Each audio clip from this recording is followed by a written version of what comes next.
It's July 6, 2025. I'm just gonna make a video about poker today, and basically in this scenario, it's gonna be assumed that you have top pair with a flush draw on the flop, and I'll go from there. So I'll just open up a notepad and start this out here. So like this particular scenario is complex, and I could probably write an entire book just on this one hand, and at least hundreds of pages on just how to play this one hand, because of all the strategy that would be involved in this hand, because depending on different variables. So I'm just gonna pause this while this loads. This isn't online, so this should load right away. So in scenario, we'll say that there's a jack of hearts, and then whatever, say nine of hearts, and then whatever, say 4 of clubs. So now in your hand, you have, well, I guess it couldn't be hearts there, so I gotta change this here. So it would have to be jack of clubs, and then 4 of hearts. So in this scenario, you have ace of hearts and jack of hearts. So in this scenario, you have top pair, and so you have the pair of jacks with the ace kicker. So you have a strong hand. But in Texas Hold'em poker, it goes high card, 1 pair, 2 pair, 3 of a kind, straight, flush, full house, 4 of a kind, straight flush, and royal flush. So if you look at it that way, top pair is the second lowest possible hand you could have, which is a pair. It's the best pair you could have, but it's the second worst hand that you can have overall. So it's not that strong, basically. So now in this scenario, right, you would either have, like, I play a little bit more conservative than the average person does. So you would have basically 9 outs, 9 hearts. You'd have 9 outs, 4 a flush, and then you'd have 2 outs with the 2 remaining jacks, and you would have 3 outs with the 3 remaining aces. Okay, so there's 2 scenarios that you could have here, right? So now, depending on, like, this is why it's so complex, right? So in this scenario, we're going to assume that we're first to act and we're the one that's going to bet, right? It would be different if they were to bet, or depending on how many players were in the pot. So this is assuming that there's only one opponent in the pot. That's why this one hand's so dynamic that I could easily write an entire book just on how to play this one hand. But basically, so if they have pocket jacks, then you would only have, let's see, so if they have pocket jacks, you now only have 9 outs for the flush, basically, unless you improve,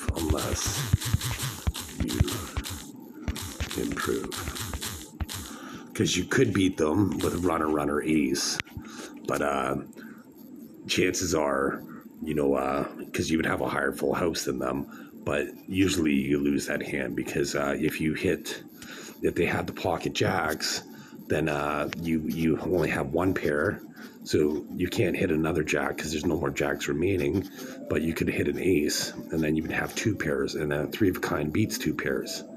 Right, so the only way you could win is with runner ace in that scenario. So you would need and ace on the turn,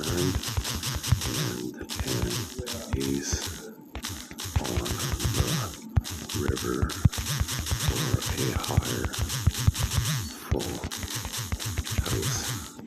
So this is on the flop, I guess.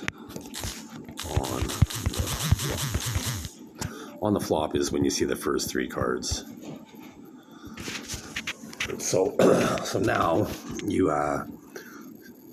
now we're gonna assume that they that we don't know what they have in this scenario. We don't know which hand they have whatsoever. We're just gonna assume that we're gonna try to figure out what they have and how you would play it and how to protect yourself and try to gather more information. So now on the flop, so basically you either have, so there's 9 plus 2 plus 3. So you either have 14 outs if they don't have pocket jacks or a 3 of a kind or pocket nines or pocket fours. You'd have 14 outs. But if they have pocket jacks, pocket nines, pocket fours, you only have 9 outs at that point on the flop. If the ace comes on the turn, then you would get more outs. But you'd only have 9 outs at this point. So if they don't have a 3 of a kind, you have 14 outs. And so since it's on the flop, the way I look at it a little bit more conservative than other people. So I look at it like there's 52 cards in the deck.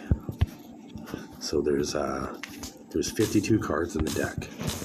So now I'm aware of the 2 cards that I have in my hand, and then I'm aware of 3 cards that they have on the flop. Equals, where's the equal sign here? Equals 47 cards remaining that I'm unaware of. There's 47 cards that we can't see. So that means if you have 9 outs out of 47 is 9 divided by 47.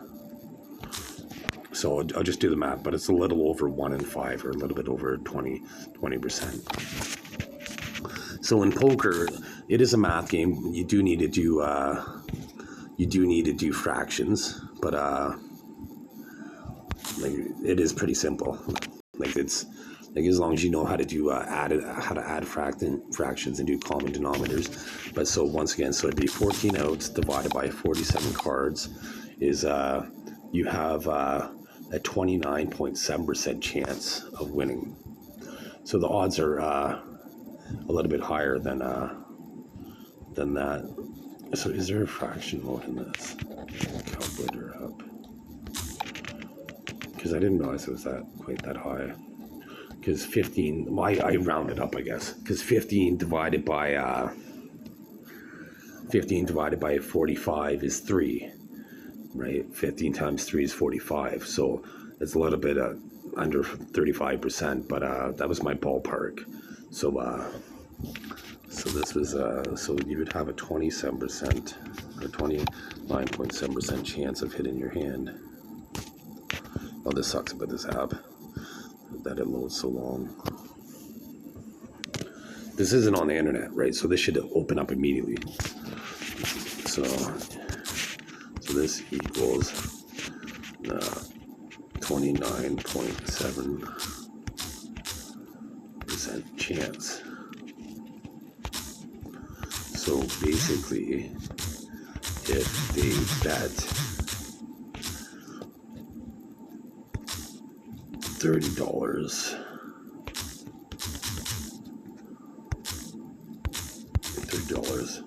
or less in 100. So we're going to assume that there's $100 in this pot. So if there's $100 in the pot, if they bet $30 or less, it is profitable you to call. If they bet $30, say $35, we'll say $35. $35. I guess I'll say $30 or more, because the 30 is the sweet spot. $30 or more in 100.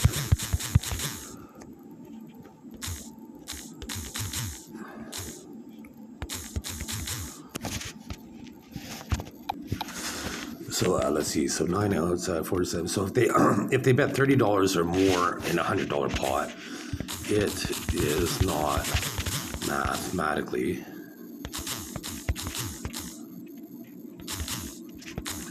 possible to call long term. Long term means if you were to make this call every single time, like if they're saying, even if they bet $35 in the pot and you make this call every single time, you're going to be losing $5.30 every single time long term. So you're going to be a mathematically losing player long term, right? And that's assuming they don't have the 3 of a kind, which you do run into occasionally, right? 1 in 45. The odds of having a 3 of a kind are something like 1 in 45 hands, right? So they could very well have this, right? So if you were to play this opponent 45 times, and one time they're going to have the 3 of a kind, and then they're going to have you drawn very slim at that point. But this is basically how you work and you play poker. You figure out the outs. The outs, like for me, when I figure out the outs, I always assume that they have outs for the best possible hand, right? Like, so now, like, just see the board. The board is Jack 9 4, right? So just say you had suited A7, right? Then in that scenario, I would look at it, I'm conservative, so I'd look at it like I only really have 4 outs for the 10 to make the straight at that point. But really, you don't want to chase a straight when there's a potential flush on board, because a flush beats a straight, right? And you don't want to chase a flush if there's a potential full house, or if there's a potential full house, that means there's a potential 4 of a kind. So you don't want to be chasing that. Like if you're at the casino, like the odds of them having a 4 of a kind are slim, because there's less hands. But if you play online on an app, there could be millions of people playing, so there could be millions of hands, like say 100,000 hands per minute, right? So the odds of 4 of a kinds are more frequent, so you do run into them more often, right? So in this scenario, we're unsure of what they have. Okay, so this is assuming they don't. But typically you would want to, like, it'd be real ultra conservative to only play that you have the 9 outs for the flush in this scenario, right? But we're gonna play a little bit of both. Like I'm gonna now do the math for. So now if you, that's okay. This is if you have 9 outs. So now if you think they don't have the 3 of a kind, you now have, so that was the 29.7. Okay, that's where I messed up.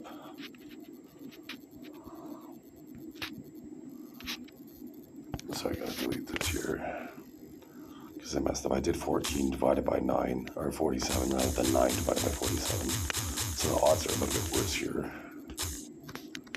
I guess I should be able to copy this all here. Copy, paste down there. So here I'm going to delete this because the odds aren't. Figure what the odds are for 9 divided by 40. So, but 9 times 6 is 54, right? So it's probably about basically 1 in 5.5 fraction wise. So let's see. So 9 divided by 47. So 19%. So 1 in 5. So it's like a little bit less than 1 in 5 you have. So 19.1. So if you're playing online, you're not going to have time to use a calculator. So you'd want to quickly just use fractions. And you can see when I ballparked it, I was off with my fractions because I was just doing quick math, because you have a timer that you have very little time to react, right? So all you have time is to do quick math. So you're going to be off fraction wise, because I said it was 1 in 5.5, but it turns out that it's a little less than 1 in 5, right? So that means if I was to consistently make that decision, I would be losing 0.5% of the time, all the time. But this is a conservative estimate, so you wouldn't always. And the best thing about poker is this is just strictly math. And poker is a math game, but it's also a psychology game, right? So that means you can win when you don't have the best hand, basically. So let's see. So now, instead of $30, it's technically 19, but we're gonna assume that it's $2.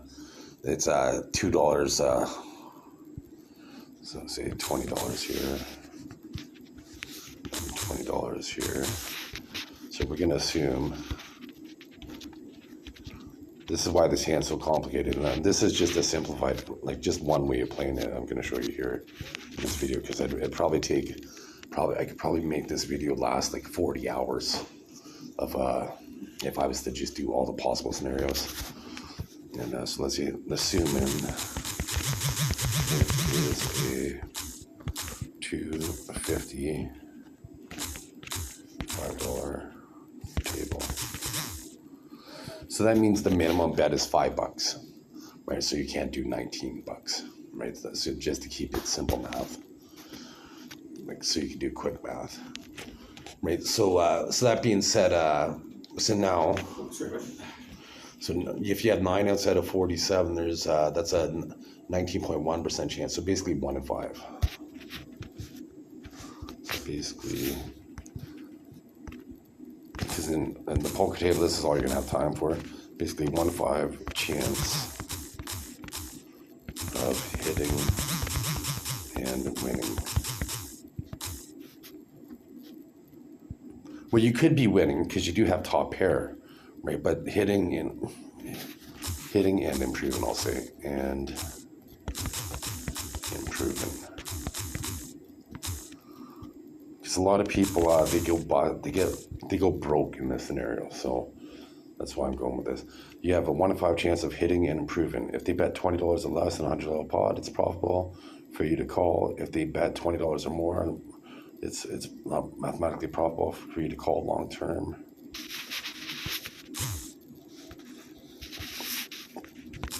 Assuming, once again, when you assume, it makes an ass out of you and me, so you don't really want to assume, but you kind of have to, depending on how strong they play the hand. If they don't play it strong, then chances are you're ahead. But if they play it strong, then you have to assume that you're making poor mathematical decisions long term in this scenario. Assuming they have a strong hand and top pair in this scenario, right? Because depending on how they bet, right? So I guess this is if they bet. This is now if they bet, and right. So this is what you would do. So now if they bet.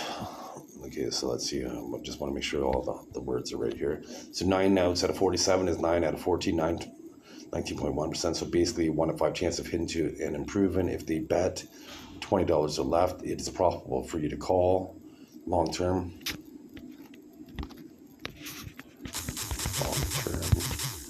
Short term, if you're feeling lucky, run with it. Make the call if it's more than that. But if you consistently make the call, when if you always feel that you're lucky, you're gonna be a losing player long term. You'll never be a professional because you're consistently gonna be making poor mathematical decisions. So you're gonna be losing mathematically, but you might be able to recover somewhat with psychological plays in the future. But so let's see, if they bet $20 more in a $20 pot, it's not mathematically profitable for you to call long term, assuming they have a stronger hand than top pair. Right, so now basically if they bet $30, so let's see, so if you think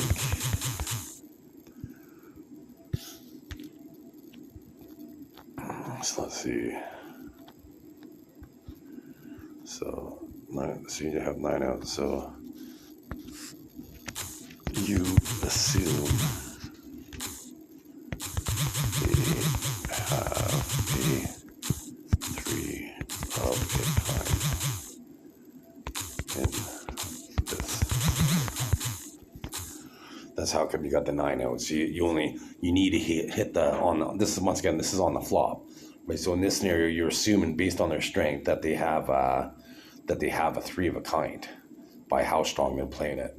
3 of a kind is the hardest hand to put them on because they only need one card to make their hand, right? When they need 2 cards to make 2 or more cards to make their hand, it's easier to put them on a card, like on a hand, because they need 2 or more cards. But when they only need 1 card with a 3 of a kind, like usually, like pretty much 3 of a kinds are the only way I can beat nowadays, based on my experience, like consistently beat, because they could have any 1 card at that point, right? And usually you have 2 pairs, or you have a strong hand when you run into it, like a strongish hand, right? So let's see. So cards we can't see. So you assume they have a 3 of a kind in this scenario. 9 out, so 47. So basically, it's only profitable for you to make a call, like unless you think they're bluffing. So in this scenario, like we're just playing straight math. So that being said, now, so if you think they don't have a 3 of a kind, but could have 2 pair. So they could have 2 pair. Then you'd have you have 14 outs out of 47, which equals the 29.7%. Basically, 1 in 6 chance.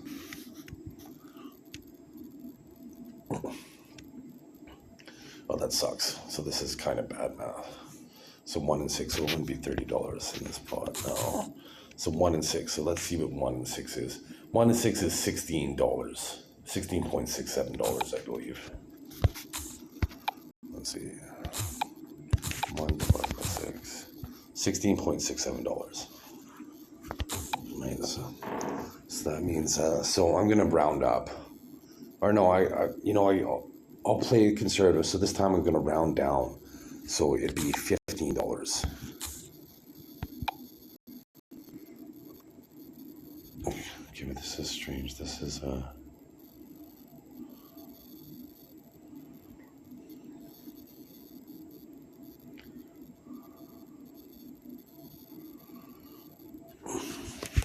it seems like this is going backwards here, but because your odds are better now to win. You have a 29% chance of winning rather than a 19% chance. So you have a 10% more likely to win.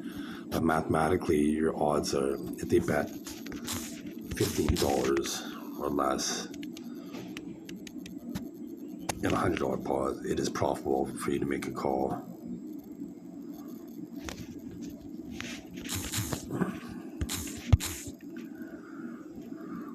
So I just gotta look at this because your odds go up, right? So this this is the math. The 1 in 6 is $16.67, right?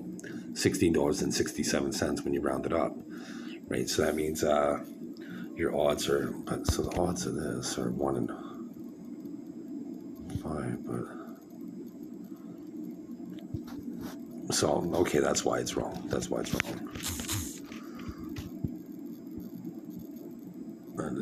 wrong. So it is $30 because your odds are 3 in 10 basically, because 29% would be 3 in 10.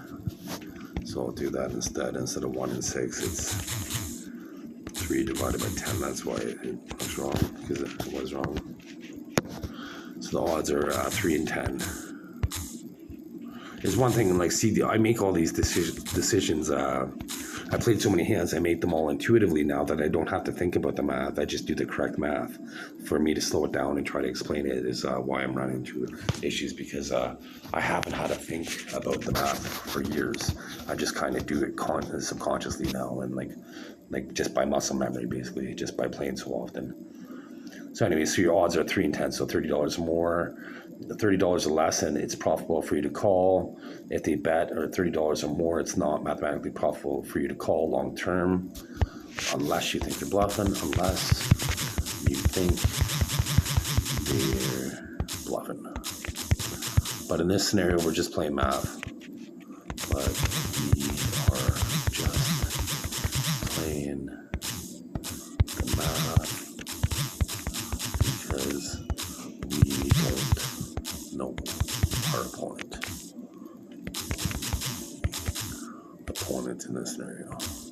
If you know your opponent and what their tendencies are, then you can make more decisions, better decisions. Okay, so now let's see. So that's just the math. That is the math based on it's $100 pot. So now let's say, so now they bet. So now on the flop,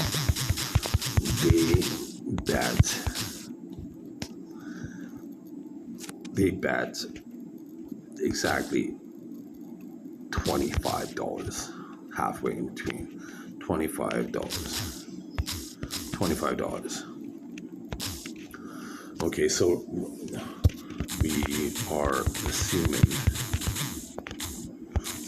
you have $300 at the table. $300 at the table. So basically 1/12 of your stack they're betting, which is 1/12 of your stack. So anyways, let's see. So now they bet $25. So option A,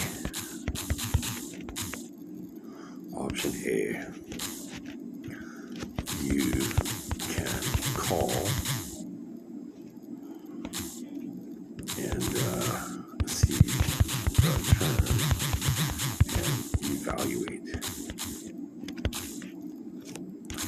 Option B is be aggressive and raise. So option A, you call. So turn is, let's see what would be a good turn card to. So it's not going to complete the flush in this area. So a good turn card would be, let's say, I don't really want a straight variable, but I did put a straight variable in there. I don't want an overpair. So I'm just going to change this here. I'm just going to make this a king, and this a king. So there's no overcard, no straights. So I'm just going to change that to make it a king. So now you have ace king suited basically, and then you have king of hearts. Oh no, you have king of clubs, and then the 9 of hearts and the 4 of hearts. So you have the four hearts. So you have the flush draw, and you have top pair, top kicker. So this is a common hand that people play really strong in this scenario. So option A, you call it. The turn is, let's say it's unfortunately there's probably going to be like any random card. So I'll say a 10. A 10 of spades is a 10 of spades.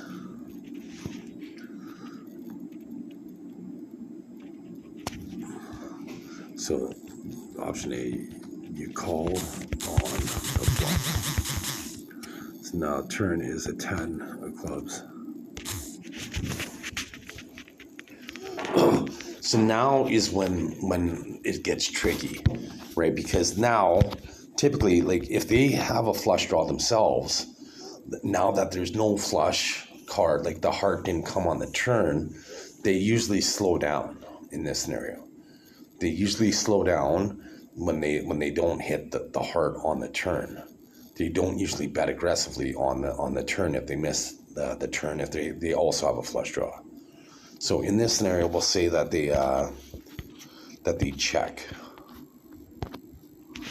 They check.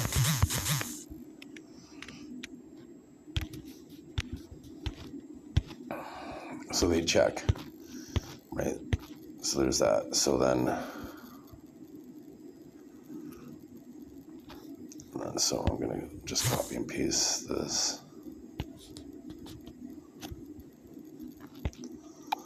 And then, so now we'll go to option B.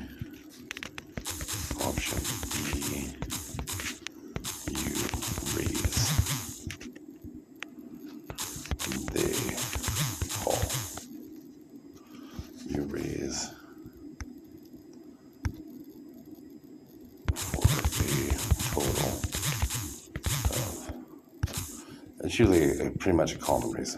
But there's $25 in the pot and you doubled their bet basically. So you made it 50, they call. So now, paste. So now, in this scenario, the turn is the 10 of spades, right? So now you're looking at, okay, so the possible hands that they could have now are, they could have, well, King 9 is a hand that people typically play. King 10 is a hand people typically play at, say, at a semi-pro level. Anyways, like at a beginner level, they always play King 9. Like they say King 9, like K9 is a dog hand, right? It's a terrible hand, right? King 4 is a terrible hand, right? So they don't usually play, like at a professional level, they usually won't, unless they, like if you see me play King 4, it's only because I plan on bluffing that hand, and I don't even care what my two cards are. I just happen to have two cards in my hand. It's an atrocious hand. It's absolutely terrible. And you're going to lose long term unless you're a really good bluffer or unless you're a skillful player with experience. So that being said, so now they can have the King 10, which is a hand that people typically play, especially if they had the King of clubs, 10 of clubs. That's a suited hand a stronger hand that people typically could play because you can make a Broadway straight. And King 9 people do play because you can make the straight. They could have the 10 Jack Queen for the straight. So now in this scenario, so they check. So they gave up their they gave up their advantage. Their advantage. Remember, they raised, you raised them, and they called. They didn't re-raise. If they would have re-raised you, like that's why this hand's so dynamic. You could go and it's like it's almost like Alice in Wonderland, which holes you want to go down, right? You could just go into so many different directions. But in this scenario, they just called, right? So then in a sense, like they raised, they showed aggression. You raised, you showed aggression. They called, they showed weakness just by calling. They showed weakness, right? So now they exasperated their weakness by checking, right? So now is, once again, you have top pair. So you do have a strong-ish hand, but you have a vulnerable hand, right? So now in this scenario, you'd want to, like, since they showed weakness again, most of the time you would want to show aggression at this point. So now there was $100 pot, and there's $100 in the pot pre-flop, and now there's $200 in the pot. Okay, so currently there is $100 pre-flop action and $100 on the flop for a total of $200. So in this scenario, there's $200 in the pot, right? Like, so somebody like me, like now, if you bet $25 into a $200 pot, that your odds are you're giving them 1 in 8 odds. That means they need to have bet, if their odds are better than 1 in 8, mathematically profitable for them to call, right? So you want to give them terrible odds in this scenario, especially if they showed weakness twice, because they called on the flop and then they checked on a turn, right? So there's a high likelihood that they have a flush draw in this scenario or a weak pair, right? And but they could, a really good player, like this way, you can't do this 100% of the time, because a really good player could trap you in this scenario. They could be trying to trap you. Like if I play against you in this scenario, like say 80% of the time I might have a weak hand, but then 20% of the time I'm going to be trapping you in this scenario, right? You know, I'm going to be like, I'm going to raise, and then you're going to raise then. So you're going to make, I'm going to be a little apprehensive, and then I'm going to check and try to see, but I could be trapping you in that scenario, especially if I have the 3 of a kind, or if I have the 2 pair, especially if I have the 2 pair in the flush draw, right? I'm going to be trapping you all the time, right? In that scenario where I'm going to check to make you bet, so then I could raise and go all in and push you, like pressure you even more, right? So you can't assume that they're weak all the time, but most of the time you can assume that they're weak, especially if they're a new player. If they're a beginner player, like if you're in Vegas at the biggest table in Vegas and this scenario encounters, right? You have to be apprehensive in this scenario. Like you don't want to give them a free card, so you do have to bet, but you do have to give them a stiff bet. That's why they say you have to have no, like when you play poker, you have to have no, you can't care about money at that point. You can't care about money. So like now it becomes a little bit psychology, and because they gave up the advantage mathematically, right? And so now it's psychology. Now you have to fight for this pot because you have $200 that they might not be willing to defend, right, in the pot, right? So if you bet $25, that's not a strong bet. $50 isn't even really a strong bet because you're giving them 1 in 4 odds, right? So they could have 1 in 4 odds. But if you bet $100 in this pot, you're giving them 50% odds. So they would basically, like, so now, remember, you're aware of 2 cards that you have in your hand, and you've seen 4 community cards. So 52 minus 2 that you see, that's 50, minus 4, that's 46 cards. So that means if you bet $100, they would have to have 23 outs in their hand. So let's see if it's even possible for them to have 23 outs in their hand with the 10. With the 10, let's say he has the 10 of clubs to give them more outs. So they would have, with the 10 of clubs, he would have 9 outs for the clubs. He would have, in his mind, he would have 2 outs for the kings. So that's 11 outs. And then he would have 3 outs or 2 outs for the 10. So let's see, that's only 13 outs that he would have. So the best case scenario in this hand, they would never have 23 outs to call. Right, so that's why you'd want to make the $100 bet, because you're giving them bad mathematical odds to call. If they call, unless they have the 3 of a kind or the 2 pairs, if they make this call consistently, they're a losing player. They're a losing player because you're giving them 1 in 2 odds. You're saying, hey, with this bet, you have to have a 1 in 2 chance of winning mathematically, or you're going to be a losing player long term. So you give them bad mathematical odds. Right, that's how I became really good at poker. I always try to give people bad mathematical odds. So if they call me, I know that they're a bad player, right? Because I'm giving them poor odds. I'm not giving them the right odds, right? They're not going based on outs and pot odds, right? The pot odds in this scenario, once again, there's $200 in this pot. So like if I was to check, then I'm giving them a free card. Then I'm giving them an opportunity to suck out. Like if they depending on what they had, like in this scenario, they were thinking that they could have the 10 of okay, well I said the 10 of spades, so in this scenario I'll go change it to 10 of clubs, so they get extra outs, and then 10 of clubs, there we go. So now, like, so they could also hit a club, so like we're worried about that, so we don't want to give them a free card to hit their flush. We want to hit our flush, right? Ideally, we want to hit our flush because we would have the nut flush, and then we would have a strong hand, and there's no potential straight flush, so we would have the best possible hand as long as there isn't a paired board. If there's a paired board, right, let's see, could there be a paired board? So 9 hearts, 9, 10, and 10 of clubs. No, there can't be really a paired board that would make us have a flush in this scenario. So it's not like we could run into a 4 of a kind or a full house. So we wouldn't have to worry about that. So if we did hit the heart, we would have the best possible hand in this scenario. So that means, so now back to our bet, they give up the advantage, and now currently there's $100 in the pot, and so for a total of 200. So a $25 bet, $25 bet, odds are 1 in 8.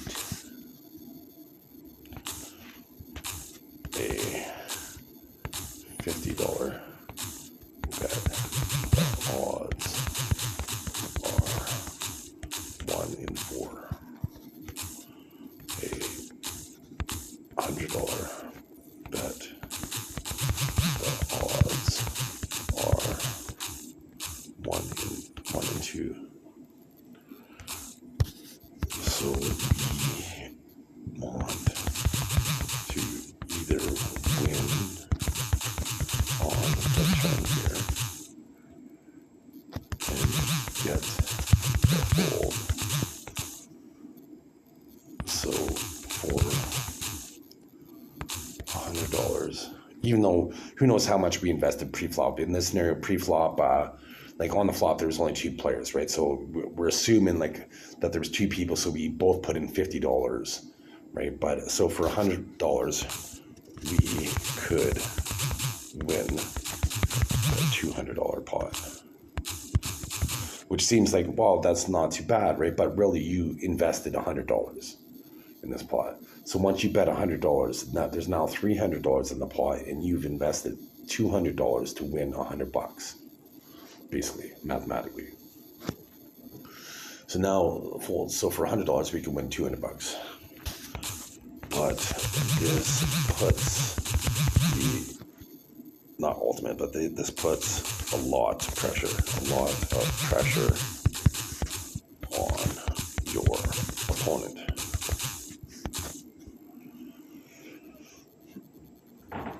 Because you're giving them bad mathematical odds, right, to call. So now let's assume, I guess they have to call in this scenario. So they call. So they call.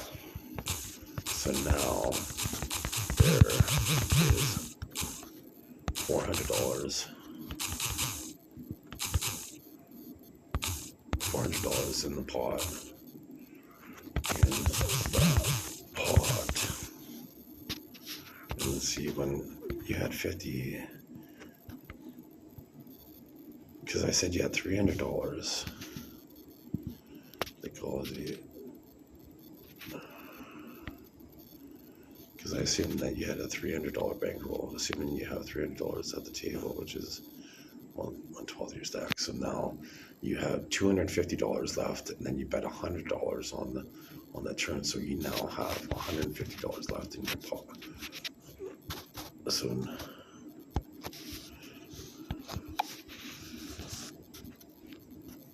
you now have $150 in your stack. So you have $150 to bet with on the river. But the best thing about on the river now is, so did I already put that they call? So you pressure opponent, there's they call, so there's now $400 in the pot, you now have $150 on the pot. So now you have $150 on the river, right? So in this scenario, if they check, you pretty much have to go all in, right? And like not all the time. You can, like, if you're caught, like if you're, depends on the opponent, right? Like really it all depends on the opponent. This is why this hand's so complicated, because if they're a really aggressive opponent, then you know you would have to bet. But if they're aggressive, then you can bet. But if they're not really aggressive, like if they're a quiet opponent and they made these calls, then at this point, you might want to check it down, save yourself the $150, and take a chance that your top pair holds up and you win the $400 pot. That's the most conservative way to play. It's the safest way to play most of the time. But depending on how frequently they play, like here's where the psychology comes in. Like if you're at the casino, there's basically, it's what they say and what their body language says. And so those are two psychological tells that you have. And then how often they bet and how much they bet, right? And how long it takes them to bet. So those are the 5 psychological tells that you have at the casino. And then there's tone of voice for how they say it. So then there's 6 psychological tells, right? So there's but then, so now if you look at it this way, I think that's about it. Let's see, because I do come out with different numbers. So let's see. So once again, so there's what they say, the tone of what they say, their body language. So that's 3. Then there's how much they bet, how often they bet, and how frequent or how long it took them to bet. So there's 6 psychological tells. So there's 6 psychological tells, possibly pre-flop. So 6 on the pre-flop, then there's 6 on the flop, 6 on the turn, 6 on the river. So there's potentially 1,296 psychological tells that you could utilize against your opponent by the river. In this scenario, made it to the river. So that's why it's more advantageous to play Texas Hold'em poker at the casino, because you could use, you get more psychological tells. Right, like in online, you would like sometimes there's chat. So like there's a chat. We'll assume that there's a chat. So you would get 4 psychological tells because you don't really get so let's you get what they say. So what did I say on like in person? You get what they say, the tone of what they say, and they're hacking my brain right now to forget this. But so it's what they say and the tone of what they say, and their body language. Okay, that's what it was, their body language. So you don't get their body language, their tone of what they say. So at the online, you get 4 times 4 times 4 times 4 on some apps. So you get 256 psychological tells. So you can see that it's more advantageous to play at the casino, Texas Hold'em poker, because you get almost 1,040 more psychological tells at the casino than you would at playing on an app.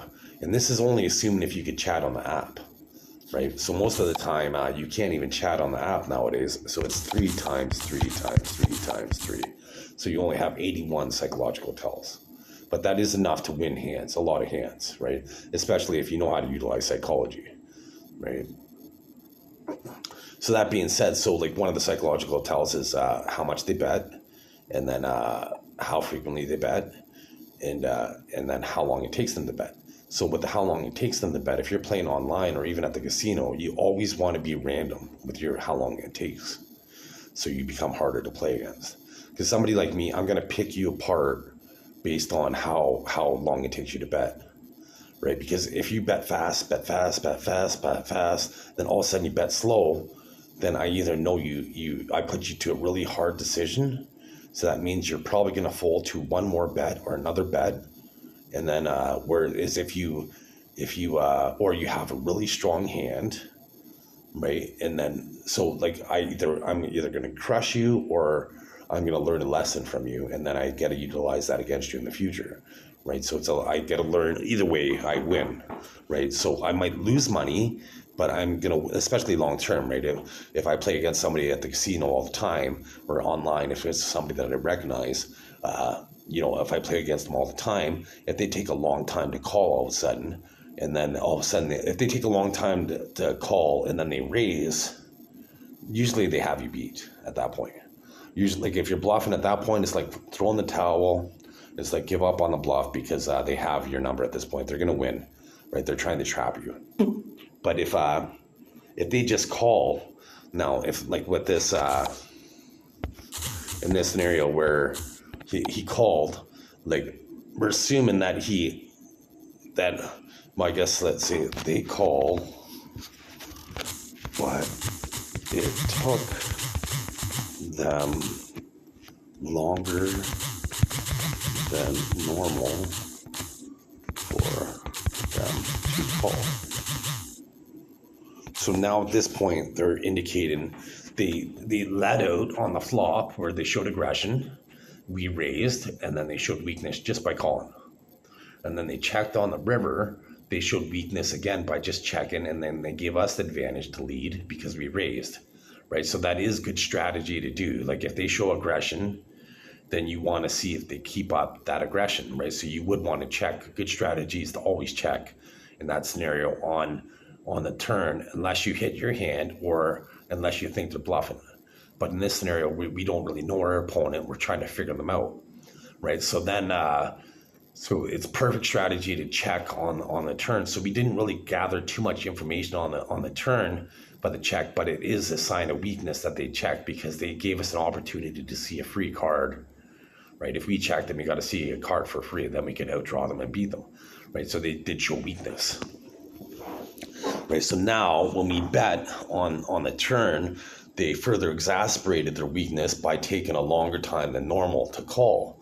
So now there's a high likelihood that they have like since they let out on the flop, there's a good chance that they have a lower flush than us, flush draw, because they let out. They either in this scenario they would either typically have two hearts, or they would have a king with a worse kicker than us, or a pair of nines or a pair of fours. So they either have the flush draw or a pair of nines or a pair of fours, or they could have Jack 10 suited, or they could have Queen Jack suited. They could be going for a gut shot straight. Sometimes you'll see that. So those are the five scenarios that they would have. They either have a flush draw, they have a weak king, a weak nine, a weak four, or a gut shot straight draw. In those scenarios, those are the five possible hands that they typically have, or they could just be outright bluffing for like a sixth possibility. Those are the only hands that they would have in this scenario.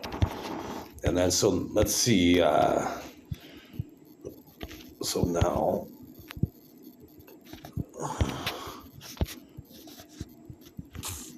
so on the river.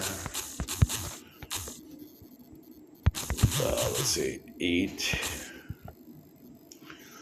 of club. What the club? I didn't do diamonds yet. So 8 of diamonds comes. So nobody made their flush. Nobody made their straight. 8 of diamonds comes, and they check. So now they showed weakness after. They showed weakness. Well, they called on the flop, so they showed weakness then. They checked on the turn. They showed weakness then. They took a long time to call on the turn, but they did make the call. So the chances are they have a drawn hand. So they showed weakness 3 times. They showed weakness 4 times in this scenario. They now showed weakness 4 times. 4 times. They likely missed the flush draw, or have a weak pair. Go all in with your remaining 150. And the majority in this scenario, how they play it, the majority of the time, you're going to win. You are going to win.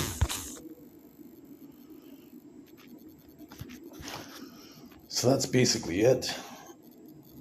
So in that scenario, because they would, because like if they if they're snap calling you, right, then be suspicious. But like in this scenario on the turn, he did make $100 bet because you did pressure them, right? So they should take a long time to call, right? Like you do have to be apprehensive, right? And like if they're a good player, then you might want to check it down here, right? But if they're like if they don't seem like they're that good of a player, or if you don't know them, then you kind of have to bet the 150 to pressure them, right? To show the ultimate aggression, right? Because you can't outplay them all in. Like if somebody puts all their chips in, it's not like they can raise you to get them to fold, right? They took the ultimate chance, so they can't risk anymore, right? So it's the ultimate play. That's why no limit Texas Hold'em poker is the best, right? Because you could go all in, and you could have the worst hand and go all in and win, right? Because they can't bluff you out of the hand, right? So in this scenario, the majority of the times you would win this scenario because how many times they showed weakness, right? So that's why you got to remember, like if you're playing against somebody that's seasoned like myself, I'm going to be critiquing you on every single one of these moves, right? Like, so once again, with the psychological tells, like so in this app, we're going to say that there's no chat feature, and but there's usually there's emotions that they, like emojis that you could show. So those are some psychological tells depending on how frequently they use them, right? And some people never give you those psychological tells, but other people do, right? So they give you more opportunity to be able to psychologically figure out what they have, right? Like if they kind of show frustration, right, like all the time, then they're probably a weaker player. Because if you're a better player, like if you're a seasoned player, then you realize that that you have like a lot, like mathematically, you're not always gonna, your aces aren't always gonna hold up. Aces only win 80% of the time against one opponent, right? Against like three opponents, then or two other opponents, then your odds are like something like 53% depending on what they have, right? So you have basically a 1 in 2 chance of winning, right? Whereas, but everybody's like, well, pocket aces, it's the best possible hand. They feel invincible, right? So when you're a new player, you feel invincible, but once you're more seasoned, you're like, you want to proceed with caution, right? Because you also got to look at it. Like when I play poker, I look like people are trying to steal my rent money from me, right? They're trying to, even though I don't play with my rent money, but it's like they're trying to steal from me. Like I look at it like that. They're trying to steal my pots. Those are my pots. I want those pots, right? So if they don't fight for those pots, I'm going to take them away from them, right? And but that being said, there's times where it's like I'm going to bluff, and then if they show so much aggression, then I'm going to pull the parachute and then save myself so I don't completely risk everything, right? And go all in, right? So I rarely ever go all in.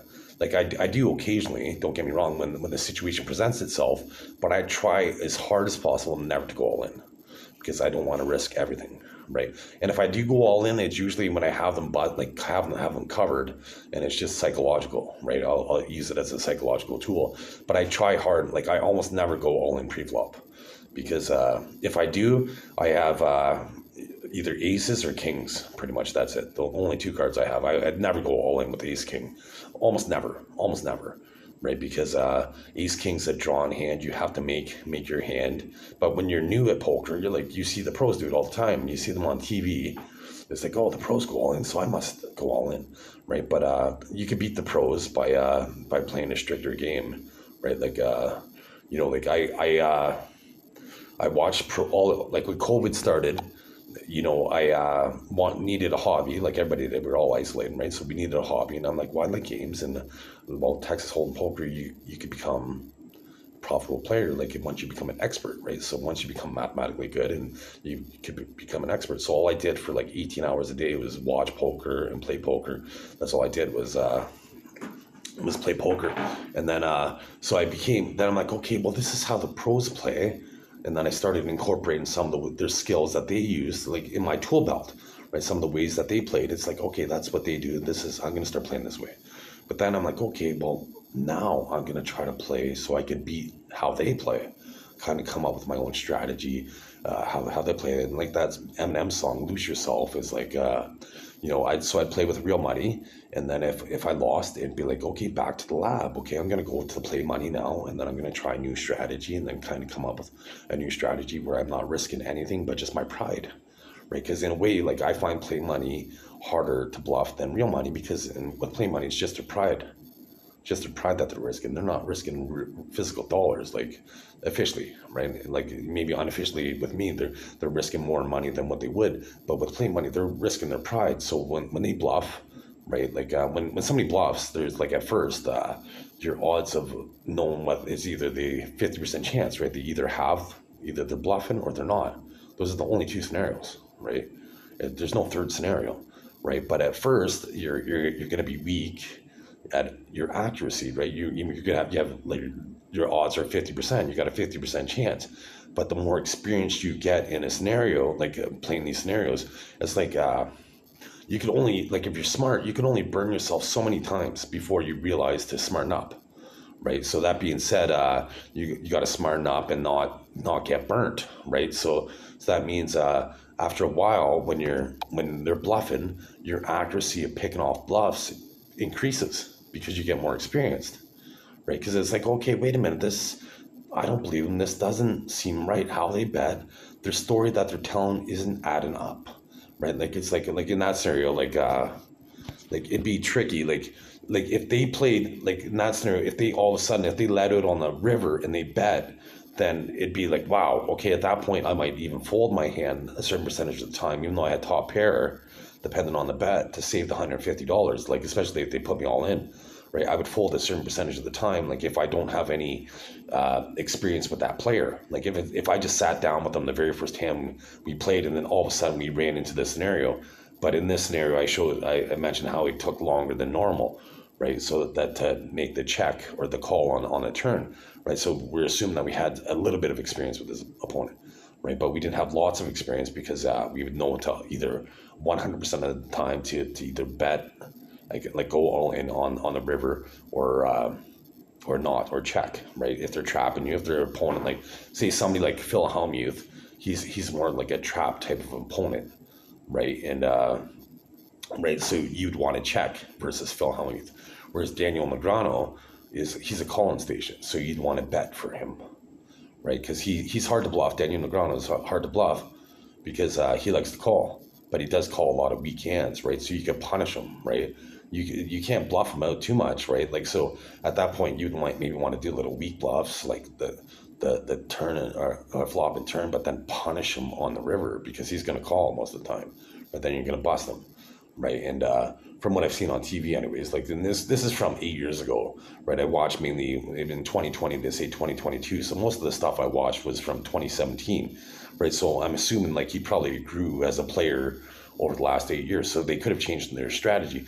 But that being said, it's hard to teach an old dog new tricks, right? So once you play so many hands, people become so accustomed to playing a certain way that, especially if they're on TV, right? Like officially, I'm an anonymous person, right? Playing, like, so in my mind, I'm playing against these opponents, right? Like, so like now, if I was to sit down at a table with them, officially, they have zero experience against me, but I have as much viewing experience against them as I've seen on TV, right? So I might have seen them play like 40, 50 hands. So I know how they play, like say top pair, two pairs, or straight draws, or flush draws, or certain scenarios, right? So then I'm able to pressure them, especially like, like if I was to go into a tournament where I was likely to run into the pros, I might want to watch, like say for like, say the week before the tournament, like, watch their highlights, watching, like, say, if Phil Hellmuth was in the tournament, or if he was at my table, say, like, or, if I was in the final table and I knew he was there, or Daniel Negreanu was there,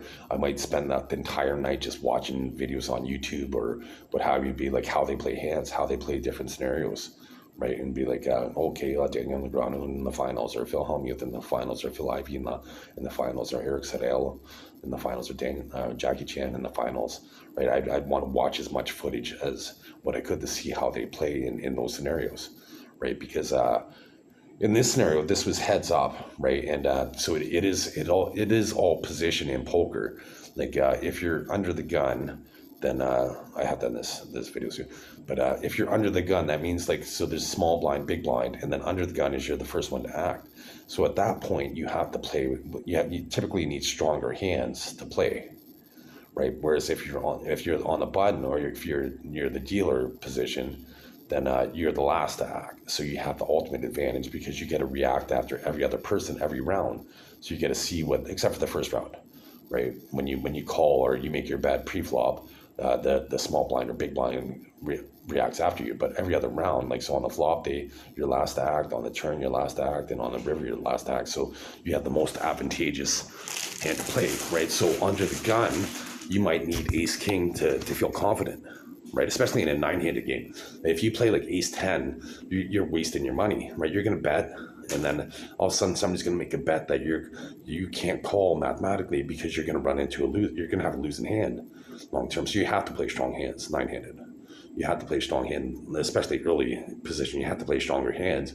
But the more, like the further you are, like the later in position you are, the weaker your hands are that you could play justifiably, because you got to see and react after people, right? So as long as you keep that into consideration. But that being said, if you're in a tournament and if you establish a certain reputation at the table during that session, you can always utilize that reputation against your opponents.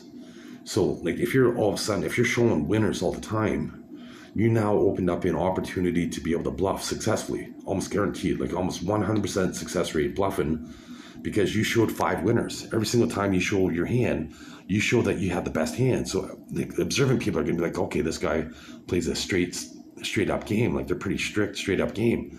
So now when they bet, they're showing winners.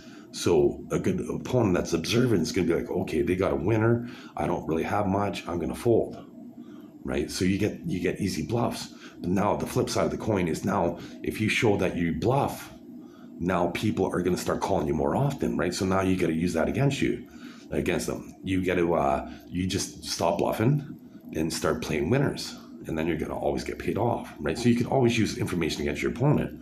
And over a tournament, like, you know, say at a final table, I seen this one final table is beautiful. There was like 5-handed people, and it was online, and I wanted it to go on forever. It was just magical. Like people just kept on fighting, getting in the pod. It was just fantastic poker to watch. Unfortunately, I don't remember who was in the tournament, but if not, I'd recommend you to watch it. But it was just glorious. Like they just kept on fighting and climbing back in the pod, and it was like nobody was getting knocked out. Because really, for me, ideally, you don't even want to be chip leader until there's about 5 opponents left in the tournament. You don't even want to be chip leader, because the odds of you going coast to coast, like say if it's a 17-day tournament in the World Series of Poker, for instance, and you're chip leader on day 1, it's unlikely that you're going to be chip leader come day 17 and win the tournament. Probably nobody ever has, right? Like the odds are. Because if you're chip leader, especially if there's a bounty, if there's a chip leader where you get a day prize for being the highest and you have the most chips at the end of the day, that means you're taking the most risks, unless you're the luckiest that day, unless you got lucky that day, or you're the best player and your luck held up, right? But it means you're taking the most chances. Like, so I wouldn't even try to be like the chip leader, like for the prize, because that means you're always going all in. You're risking too much, right? Because you're trying to get bounties and busting people and trying to maximize, like, because the art of poker is to try to maximize your winnings without getting greedy, but also minimizing your losses, right? Like, so in that scenario, whereas on the turn, like on the river now, if he would have put me all in, then all of a sudden, like, he showed weakness. And then usually when they show aggression on the river, they're not, like, a beginner player is almost never bluffing. They're almost never bluffing. But at the same time, they're a beginner. They could have a weak hand. They could have like Jack, Queen, and you could have them beat, because in this scenario we had or they could have had King, Queen. So they could have had top pair with the second best kicker. So we could have had them beat, right? So you kind of have to make the call, unfortunately. But against the skilled player, like in a pro, like if I was in Vegas against the pros, and then all of a sudden they show weakness, and all of a sudden they showed strength, I'm folding pretty much 100% of the time. Right, unless I thought they were bluffing, right? But long term, I'd be folding more often than not, because they showed weakness, and then it's almost like they played possum, right? A possum pretends it's dead, and then it kills you, right? So that's what people do at the poker table. They show weakness. It's like when you're weak, pretend you're strong, and when you're strong, you pretend you're weak, right? So that's kind of a good strategy to have at poker. Anyways, thanks for watching.